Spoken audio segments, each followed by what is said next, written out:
Cinema शौकीन सबका स्वागत करता है। आज हम बात करने वाले हैं स्लीपिंग डॉग्स के बारे में। ये कहानी है डिटेक्टिव जिसकी याददाश्त जा चुकी है, फिर भी वो काम कर रहा है एक मर्डर केस पे जो पिछले कई सालों से उलझा हुआ है। कहानी की शुरुआत होती है और हम रॉय फ्रीमैन नाम के एक आदमी को देखते हैं जो एक होमोसाइड डिटेक्टिव हुआ करता था, मगर उसे अल्जाइमर की बीमारी हो गई। उसके बाद सारी चीजें खराब होने लगी। उसकी हालत इतनी खराब हो गई कि वो अपने नाम तक को भी याद नहीं रख पा रहा था। तब हाल ही में उसकी सर्जरी हुई और सर्जरी के बाद से वो घर में ही रहता है। उसने अपने पूरे घर को ऐसे बना रखा है जैसे कि उसे सारी चीजें याद आती रहे। अपने बारे में हर एक चीज उसने लिख रखी है कि अगर उसे किसी भी चीज की जरूरत पड़े तो उसे कोई भी कंफ्यूजन ना हो। थोड़े समय के बाद एमिली नाम की एक औरत उसे कॉल करती है और मिलने के लिए बुलाती है बाहर। तब रॉय भी चला जाता है मिलने के बाद उसे पता लगता है कि एमिली एक सोशल वर्कर है। वो ज्यादातर उन कैदियों के लिए काम करती है जिन्हें गलत तरीके से जेल में डाल दिया गया है और उन्हें इंसाफ नहीं मिल पाया। इन बातों को सुनने के बाद रॉय कहता है कि आखिर तुम मुझसे क्यों मिलने आई हो। तब वो सैमुअल नाम के एक कैदी के बारे में बताती है जिस पर मर्डर के चार्जेस और अभी वो जेल में है। एमिली कहती है कि मैं इसके केस को रीओपन करवाना चाहती। जिस रात ये गिरफ्तार हुआ था उस रात तुमने इससे इंट्रोगेशन की थी। थोड़े ही दिनों में इसे मौत की सजा मिलने वाली है। ये चाहता था तुमसे एक बार मिलना। 10 साल पहले इसने अपने गुनाहों को कबूल किया था, लेकिन अब इसका कहना है कि उस टाइम वो नशे में था और उसे 2 डिटेक्टिव्स ने धमकाया। जिस आदमी का मर्डर चार्ज इस पे लगा है उसका नाम है डॉक्टर जोसेफ। सैमुअल का कहना है कि उस रात वो डॉक्टर जोसेफ के घर पे गया था उनसे बात करने के लिए, लेकिन वो बात कर पाता उससे पहले एक दूसरे आदमी ने हमला कर दिया जोसेफ पे और उसे तब तक मारा जब तक वो मर नहीं गया। इन सारी चीजों को देखने के बाद सैमुअल बहुत ही ज्यादा डर गया और भाग गया वहाँ से। वो एक आखिरी बार तुमसे बात करना चाहता है। इन बातों को सुनने के बाद रॉय मान जाता है और पहुंचता है जेल। तब उसकी मुलाकात होती है सैमुअल से। सैमुअल बार बार एक ही बात कहता है कि तुम्हें एक बार फिर से उस केस को देखना पड़ेगा, मैं बेकसूर हूँ। जब सैमुअल ये सारी बातें बोल रहा होता है तब रॉय को उसकी आंखों में सच्चाई नजर आती है और रॉय अपने आप पे सवाल उठाता है क्योंकि जब इस आदमी को सजा हुई तब रॉय पुलिस डिपार्टमेंट में ही था और वो भी कहीं ना कहीं इसमें शामिल था। इसीलिए वो इस बात की पुष्टि करना चाहता है कि क्या उसने गलत तो नहीं किया इस आदमी के साथ। वो मान जाता है इस केस पे फिर से काम करने के लिए और चला आता है घर पे। हम देखते हैं कि रॉय सुबह सुबह रोज पजल्स को सुलझाता है ताकि उसका दिमाग एक्टिव रहे और दिमाग पे एक जोर पड़ता रहे। वो सारे फाइल्स को निकाल करके पढ़ना शुरू कर देता है। पुराने फाइल्स को देखने के बाद उसे एहसास होता है कि बहुत जगह पे गलतियां हैं और शायद ये सच्चाई नहीं है। वो अपने आप पर सवाल उठाना शुरू कर देता है। जब रॉय काम किया करता था तब उसका एक पार्टनर था जिसका नाम था जिमी। रॉय पहुंच जाता है जिमी के पास। जिमी उसे देखने के बाद बहुत खुश है। जिमी को लग रहा था कि रॉय बस उससे मिलने आया है, मगर यहाँ आने के बाद रॉय कहता है कि वो बात करना चाहता है सैमुअल के केस के बारे में। तब जिमी सोच में पड़ जाता है और कहता है कि वो बहुत पुरानी बात है, मुझे अब केस के बारे में कुछ भी याद नहीं है। रॉय को यह बात समझ में नहीं आती कि जिमी ऐसा क्यों बोल रहा है। तब रॉय कहता है कि मैंने पूरे फाइल को पढ़ा। उस कमरे में रिचर्ड नाम के आदमी के भी फिंगरप्रिंट्स थे, मगर उसे कभी भी पूछताछ के लिए नहीं बुलाया गया। जिमी कहता है कि हम उसे क्यों बुलाएंगे जब सैमुअल ने अपने गुनाहों को कबूल कर लिया था। फिर एक के बाद एक रॉय सवाल पूछते रहता है, मगर जिमी किसी भी चीज का ठीक से जवाब नहीं देता। तब रॉय यहाँ से निकल जाता है और घर आने के बाद दोबारा फाइलों को टटोलना शुरू करता है। वो देखता है कि जब ये फाइल बंद हुई तब अंत में सिर्फ जिमी के सिग्नेचर्स हैं, जबकि इस केस पर रॉय भी काम कर रहा था। तो ऐसा कैसे हो सकता है कि सिर्फ एक आदमी साइन करके फाइल को बंद कर देगा। वो इस बारे में सोच ही रहा होता है तभी जिमी उसे कॉल करता है और बताता है कि रिचर्ड की मौत हो गई है, वो भी ड्रग के ओवरडोज से। रॉय कहता है कि उसकी लाश कहाँ पे है। जिमी कहता है मुर्दा घर। और रॉय एक आखिरी बार देखना चाहता है रिचर्ड को। जैसे ही मुर्दा घर में पहुंचता है उसकी बॉडी को देखने लगता है। जिमी कहता है कि एक नशेड़ी हो गया था, हमेशा ये ड्रग्स लेते रहता था। तभी रॉय की नजर पड़ती है उसके हाथों पे जहाँ पर सिर्फ एक ही सुई का निशान है। और ये बात रॉय को थोड़ी उल्टी लगती है क्योंकि अगर कोई ड्रग एडिक्ट है तो उसके हाथ पे बहुत सारे सुइयों के निशान होने चाहिए थे, मगर यहाँ पर एक ही निशान है, यानी कि किसी ने इसका मर्डर किया है। रॉय जिमी से कहता है कि और रिचर्ड के बारे में क्या पता लगा है। जिमी बताता है कि मरने से पहले वो जेल में सैमुअल से मिलने गया था। इस बात को सुनने के बाद रॉय को और दिलचस्पी आने लगती है रिचर्ड की जिंदगी। वो अगले दिन पहुंचता है उसके फ्यूनरल। तब उसकी मुलाकात होती है रिचर्ड के भाई से जिसका नाम है ईडी। वो रिचर्ड के बारे में पूछना शुरू कर देता है। ईडी और रिचर्ड ये दोनों एक दूसरे से ज्यादा करीब नहीं थे, इसीलिए ईडी ज्यादा कुछ नहीं बताता। इसके सवालों को सुनने के बाद वो रिचर्ड की किताब की कॉपी दे देता है उसे, जिसका नाम है द बुक ऑफ मिरर्स। कहता है कि इससे तुम्हें रिचर्ड के बारे में पता लग जाएगा।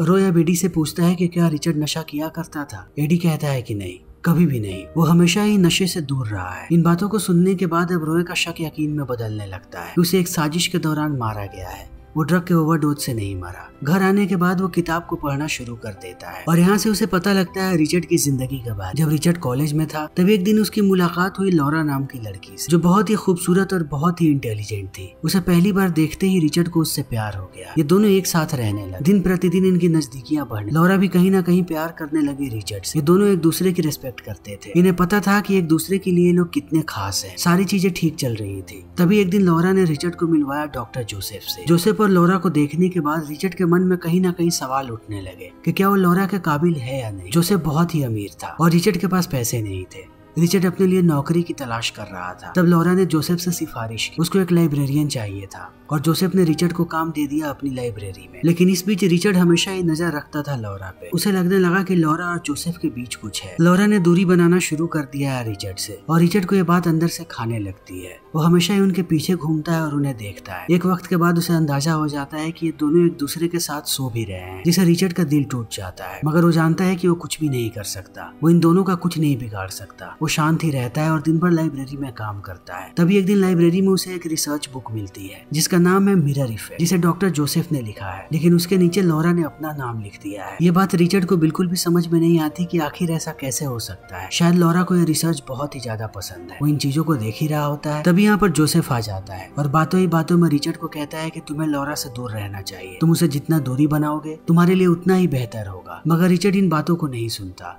और वो बार बार कोशिश करता है कि वो लॉरा से मिले और उसके साथ रहे। थोड़े समय के बाद जब वो लाइब्रेरी आता है तब उसे पता लगता है कि जोसेफ को किसी ने मार दिया और यहाँ पर उसे पता लगता है सैमुअल के बारे में कि सैमुअल ने मारा है जोसेफ को। मगर रिचर्ड शांत होने वालों में से नहीं था। वो अपनी रिसर्च को जारी रखता है और थोड़े समय के बाद उसे पता लगता है कि लॉरा ने केस किया है जोसेफ पे। उसका कहना है कि मिरर इफेक्ट उसकी रिसर्च है, जिसको जोसेफ ने बताया है कि उसकी रिसर्च है। ये केस बहुत समय तक चला, तब तक जब तक लॉरा एक दिन गायब नहीं हो गई। अब यहीं पर कहानी खत्म हो जाती है। रिचर्ड इससे आगे लिख ही नहीं पाया है। अब रॉय परेशान होने लगता है कि आखिर इसके बाद क्या हुआ।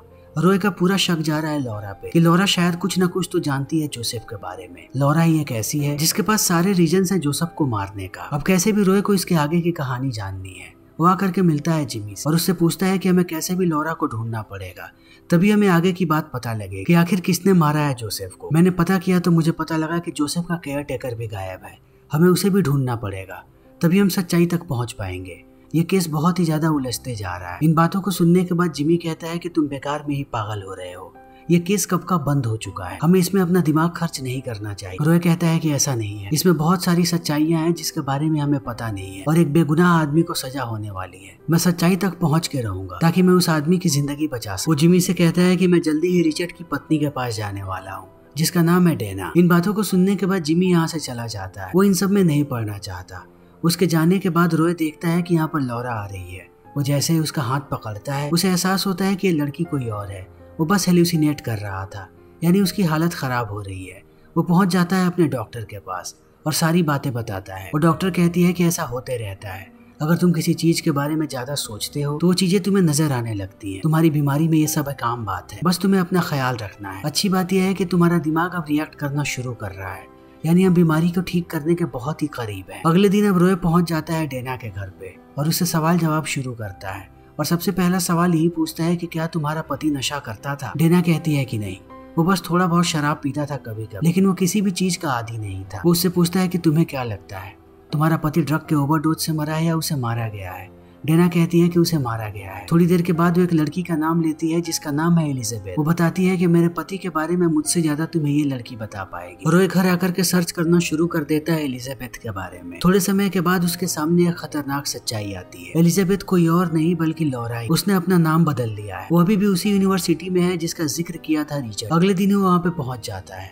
जैसे ही लॉरा रॉय को देखती है वो उसे नाम से पुकारती है, यानी कि ये लोग पहले भी मिल चुके हैं। मगर रॉय को ये कुछ भी याद नहीं। रॉय भी थोड़ा कंफ्यूज हो जाता है और सोचने लगता है कि आखिर वो लॉरा से कब मिला था। मगर वो इसके बारे में नहीं पूछता, क्योंकि अगर लॉरा को पता लग गया कि ये सारी चीजों को भूल गया है तब वो चीजों को अलग तरीके से पेश करे और शायद सच्चाई ना बताए। रॉय कहता है कि तुम्हें रिचर्ड के बारे में क्या पता है। एलिजाबेथ कहती है मुझे नहीं पता रिचर्ड ने तुम्हें क्या बताया है, वो बस मुझे स्टॉक करता था। और मेरे बारे में कहानियां बनाता था। इससे ज्यादा मुझे कुछ भी नहीं पता। अब कहीं ना कहीं रोय को भी लगने लगता है कि ये बातें वो कर चुका है लॉरा से। वो रिचर्ड की कहानी उसे दे करके कहता है कि तुम्हें इस कहानी को एक बार पढ़ना चाहिए। रिचर्ड ने इसमें तुम्हारे बारे में लिखा है। इस केस से एक आदमी जुड़ा है जिसे अगले 1 महीने में मार दिया जाएगा। मैं चाहता हूँ कि जितनी जल्दी हम उसे इंसाफ दिलवा सके और उसके लिए तुम्हें इस कहानी को पढ़ना बहुत जरूरी। इसे पढ़ो और आकर के मुझसे बात करो। मगर लॉरा ठीक से रिप्लाई नहीं करती और कहती है कि जब भी मुझे वक्त मिलेगा मैं इसे पढ़ करके तुम्हें बताऊं। उसके जाने के बाद जिमी का मैसेज आता है रोय के पास। जिमी बताता है वेन नाम के आदमी के बारे में। रोय जैसे ही उसके पास पहुंचता है उसे पता लगता है कि आदमी एक कसाई है। ये दिन भर मांस काटते रहता है और फिर भी वो काम किया करता था जोसेफ के। ये बात समझ में नहीं आती रोय जब उससे सवाल जवाब करना शुरू करता है तब वेन बताता है कि जोसेफ एक मास्टरमाइंड था। वो बहुत ही अलग अलग तरीके की दवाइयां बनाता था जिससे लोगों का भला हो सके। वो एक प्रोजेक्ट पे काम कर रहा था जिसके लिए PTSD की दवाई बना रहा था। मैं सेना में था कुछ वक्त के लिए। उसे पता था कि मैं PTSD से गुजर रहा हूँ, इसीलिए उसने मुझे अपना वॉलंटियर बनाया ताकि इस दवाई की टेस्टिंग कर सके और समझ सके कि ये दवाई सच में काम करती भी है या नहीं। उसने मुझे दवाइयाँ देनी शुरू कर दी। बहुत समय तक मैं मेडिकेशन पे था मगर उसके साइड इफेक्ट्स होने लगे। ये साइड इफेक्ट्स मुझे परेशान करते थे। तब मैंने दवाइयाँ लेनी बंद कर दी। बस इतना ही रिश्ता था उससे मेरा। रोय कहता है कि जब तुम उसके यहाँ जाते थे तब तुमने क्या देखा? तुमने कुछ अनयूजुअल देखा वहाँ पे? वो कहता है कि हाँ, वहाँ पर रिचर्ड और लॉरा नाम के 2 लोग आते थे। ये लोग आपस में बहुत ही ज्यादा बहस करते थे और लड़ाई भी। मुझे ये बात समझ में नहीं आती थी। इसके अलावा हमेशा ही जवान लड़कियां आती रहती थी जोसेफ के पास। वो लड़कियों का बहुत शौकीन था। वो उनके साथ इंटीमेट होता था और उसकी वीडियोज भी बनाता था और उसके साथ साथ उन वीडियोज को स्टोर करके भी रखता था। मेरी इसको देख करके उत्सुकता बढ़ी। तब मैंने एक वीडियो देखी। वीडियो में डियान नाम की एक लड़की थी। मैं वीडियो देख करके इन बातों को भूल गया मगर थोड़े समय के बाद जब मैं एक बार में शराब पीने गया तब मुझे वही लड़की दिखी जिसको मैंने वीडियो में देखा था। अब रोय वेन से कहता है कि क्या तुमने लॉरा की भी वीडियो देखी थी? वो भी इंटीमेट होती थी जोसेफ के साथ। वो कहता है कि नहीं, वो बस उसकी असिस्टेंट थी। इसके अलावा उनके बीच कुछ भी नहीं था। इन सारी बातों को सुनने के बाद रोय यहाँ से चला जाता है। उसके जाते ही वेन कॉल करता है एक आदमी को और पूरी बात बताता है कि अब तक इनके बीच क्या बातचीत हुई है। जब रोय घर पे जाता है तब उसके दरवाजे पे लॉरा आती है और कहती है कि मैंने पूरी कहानी पढ़ी। रिचर्ड ने सरासर सारी बातें झूठ लिखी हैं। ये पता नहीं उसने ऐसा क्यों किया है। ये सारी की सारी उसकी इमेजिनेशन है। इन बातों पर भरोसा नहीं करना चाहिए। मैं तुम्हें साफ साफ बता रही हूँ कि मेरा जोसेफ के मौत से कोई लेना देना नहीं है। और रोय इन बातों के बारे में सोचने लगता है। दूसरी तरफ हम जिमी को देखते हैं जो रोय का पीछा कर रहा है। वो पल पल इस चीज की खबर रख रहा है कि आखिर रोय को इस केस के बारे में और क्या चीजें पता लग रही है। रोय जब सड़क पे चल रहा होता है तभी एक गाड़ी पीछे से आती है तेजी उसे कुचलने के लिए। मगर रोय एक पुलिस वाला है। उसे पता है अपने आप को कैसे बचाना है। वो तुरंत सड़क से दूर आता है और अपनी बंदूक निकाल करके गोलियां चलाना शुरू कर देता है। वो कार के चालक को मार गिराता है और धीरे धीरे जाता है। इस चीज को देखने के बाद रोय बहुत ही ज्यादा खुश है। अगर उसे लोग मारने आ रहे हैं इसका मतलब वो सच्चाई के करीब है। तभी लोग उसके दुश्मन बन रहे हैं और चाहते हैं कि वो इस केस को छोड़ दे। लेकिन अब कहीं ना कहीं रोय डरा हुआ भी है। उसे जितनी जल्दी हो सके सबूतों को इकट्ठा करना पड़ेगा वरना सैमुअल मारा जाएगा। सैमुअल बेगुनाह है, इस बात पे रोय को भरोसा हो गया। उसे तुरंत पुलिस वाले लेकर के जाते हैं। जब रोय सारी बातें बताता है तब वो लोग केस को बंद कर देते हैं कि रोय ने उस आदमी को सेल्फ डिफेंस में मारा है, जानबूझ के नहीं। उसके ऊपर कोई भी कार्रवाई नहीं होगी। अब यहाँ से कहानी जाती है फ्लैशबैक में और हम उस वक्त को देखते हैं जब रोय और जिमी इस केस पर काम कर रहे थे। एक दिन जिमी रोय को कहता है कि हमने पहेली को सुलझा लिया है। उस आदमी ने अपना गुनाह कबूल कर लिया। हम इस केस को बंद कर रहे हैं। मगर रोय इन बातों से मुतासिर नहीं होता और इस बारे में सोच रहा होता है। अब कहानी दोबारा चली आती है वर्तमान समय में। रोय मिलता है जिमी से और बताता है कि उसके साथ क्या हादसा हुआ है। यहाँ पर हमें पता लगता है कि उस गाड़ी को वेन चला रहा था और वेन ने ही मारने की कोशिश की रोय को। जिमी कहता है कि शायद ये सारी चीजें वेन ही कर रहा था। उसकी कार की जब हम लोगों ने तलाशी ली तो उसके अंदर भी ड्रग्स मिली, वही जिसके कारण रिचर्ड की मौत हुई है। जिमी की बातों से ऐसा लग रहा है कि एक बार फिर से वो केस को रफा दफा करना चाहता है और इसे आगे नहीं बढ़ाना चाहता, मगर वह सच्चाई तक पहुंचना चाहता है। वो जानता है कि जितनी चीजें नजर आ रही हैं, ये केस उससे ज्यादा पेचीदा है। और रोय जिमी से एक ही बात कहता है कि तुम्हें क्या लगता है वेन ये सब क्यों करेगा? वो क्यों मारेगा जोसेफ को और रिचर्ड? उसके पास कोई भी मोटिव नहीं है, जरूर कोई और है जिसको इन सब के मौत से फायदा होने वाला है। फिर वो जिमी को कहता है कि मुझे केस के बारे में कुछ भी याद नहीं, तुम बस मेरे एक सवाल का जवाब दो। जब हम इस केस पे काम कर रहे थे तब हमने क्या पूरे ईमानदारी से काम किया? जोसेफ कुछ नहीं बोलता। तब रोय उससे कहता है कि अब तक हमने जितने भी केसेस को सोल्व किया था, फाइल बंद होते समय हम दोनों के सिग्नेचर्स थे, लेकिन ये एक ऐसा केस है जिसमें सिर्फ तुम्हारा ही सिग्नेचर था। ऐसा क्यों? इन बातों को सुनने के बाद जिमी भड़क जाता है और कहता है कि तुम्हें हो क्या गया है? तुम सच में पागल हो रहे हो? अब तुम मुझ पे शक कर रहे हो? मैं तुमसे बात नहीं करने वाला इस बारे में। इतना कहने के बाद वो यहाँ से चला जाता है, मगर रोय अभी भी यहीं पर बैठा है। उसे कुछ पुरानी झलकियां याद आती हैं कि वो एक बार में बैठा है और किसी लड़की के बारे में पूछ रहा है।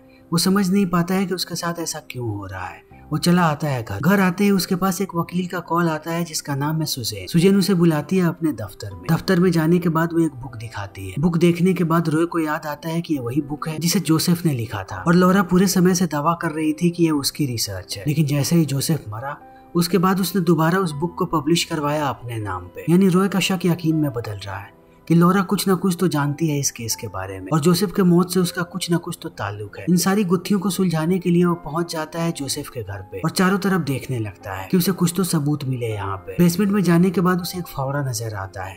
फावड़ा देख के वो समझ नहीं पाता कि यहाँ पर फावड़ा क्या कर रहा है, लेकिन इस बात की पुष्टि हो जाती है कि जरूर कहीं ना कहीं पे खुदाई हुई है इस घर के अंदर।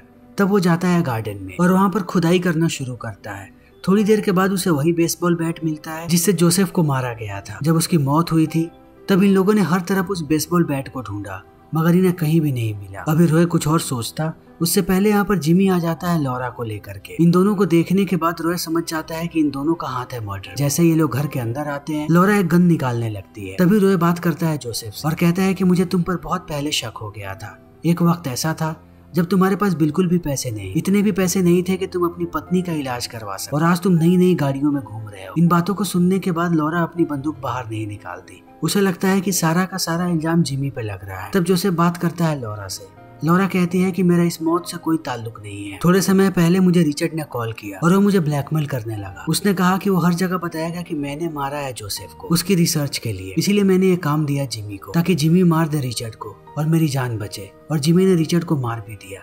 इन बातों को सुनने के बाद अब जिमी बताना शुरू करता है कि आखिर लौरा ने क्या किया है। लौरा ही वो लड़की है जिसने वेन को भेजा था रोय को मारने के लिए। मगर जिमी कुछ और बोलता उससे पहले लौरा गोली मार देती है जिमी को और जिमी गिर जाता है जमीन पे। तब लौरा बंदूक तानती है रोय को मारने के लिए मगर वो गोली चलाती उससे पहले जिमी गोली मार देता है लौरा को और यहीं पर लौरा की मौत हो जाती है। मरने से पहले जिमी रोय से कहता है कि मैंने जो कुछ भी किया वो तुम्हारे लिए किया। इतना कहने के बाद वो दम तोड़ देता है और रोय को ये बात समझ में नहीं आती कि उसने ऐसा क्यों बोला। वो चला आता है पुलिस स्टेशन। अब सारे के सारे सबूत आ चुके हैं कि लौरा ने मारा था इन सारे लोगों को और जिमी ने। उन सब पे सारे चार्जेस लग गए हैं और सैमुअल जेल से आजाद होने वाला है। रोय चला आता है घर पे। धीरे धीरे उसकी यादें आ रही हैं। आज पहली बार वो अपनी पत्नी की तस्वीर देखने की कोशिश करता है क्योंकि वो उसकी शक्ल भी भूल चुका है। अपनी पत्नी की शक्ल देखने के बाद उसे याद आता है कि ये कोई और नहीं बल्कि डियान है। तब कहानी जाती है फ्लैशबैक में।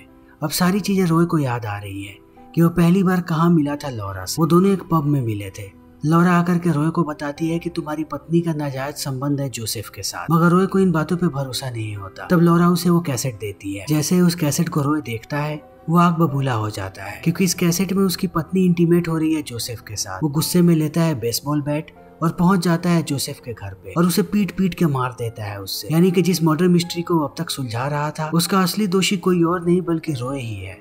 रोय ने ही जोसेफ को मारा था। वहाँ पर जिमी भी मौजूद था जिसने इन सारी चीजों को सैमुअल पे लगाया ताकि उसके दोस्त की जान बच सके। इसीलिए जिमी बार बार बोल रहा था कि सब कुछ उसने रोय के लिए किया और वो चाहता था कि रोय इन चीजों से पीछे हट जाए और इस गुत्थी को सुलझाना बंद कर दे। अब रोय को सारी चीजें समझ में आ चुकी है कि सबसे बड़ा दोषी वही है। उसने सैमुअल को आजाद करवा दिया और बाकी 2 लोग मारे गए मगर असली गुनहगार अभी भी बाहर घूम रहा है। अब रोय को अपने आप से घिन आ रही है। उसके सामने एक बंदूक पड़ी है जिसे वो उठाता है और अपने आप को खत्म करने के बारे में सोचने लगता है और इसी के साथ ये फिल्म यहीं पर खत्म हो जाती है। तो दोस्तों हमारी आज की ये वीडियो यहीं पर खत्म होती है। अगर आपको हमारी ये वीडियो पसंद आई हो तो इसे लाइक करें, शेयर करें और चैनल को सब्सक्राइब करें। Thank you.